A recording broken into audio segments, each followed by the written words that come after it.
Right, I'm going to try and keep this simple. Question I get asked all the time is, what exercise should I be doing in menopause or perimenopause? We need to be looking at our heart, because that's the biggest killer of women over the age of 50. We need to be looking at our building muscle, because as we age, we lose a big amount of muscle. And we need to be looking at restoration, so our stretching and relaxing, and that's going to help with flexibility and our mental health. And we also want to look at HITT training, because it's going to get that heart pumping, and it's going to get the, and all your hormones bursting through your body. So they're the 4 elements you should be looking at. So it really depends where you're starting at. So if you don't do any exercise at all right now, I just want you to go out for a walk every day. Just do that for a few weeks, and then as you start feeling a little bit fitter, then we need to start progressing.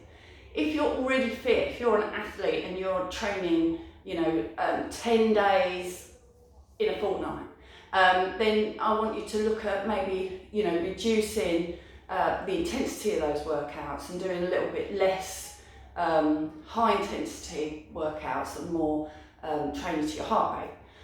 It is complicated, everybody's individual, but to try and keep it as simple as possible.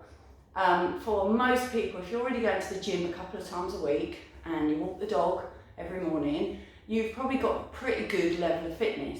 But even with that, as we age, our bones are going to get weaker, our muscles are going to get weaker, and our heart and brain are not going to be as efficient. So we want to look at putting things in like agility, speed, and that's for your brain, balance work for your brain. We want to load your bones. So, runners have really strong hips because we're both, running on your, compacting your hips all the time. But how do we get the rest of our bones stronger? Biggest issue with bones being weak is that risk of falling and breaking a bone. So let's look at how we can stop falling and breaking a bone, and that's, having really good core strength, doing your Pilates and your yoga, having really good balance. So doing things on one leg, brushing your teeth whilst doing your squats on one leg. So there is like sort of basic things you can do.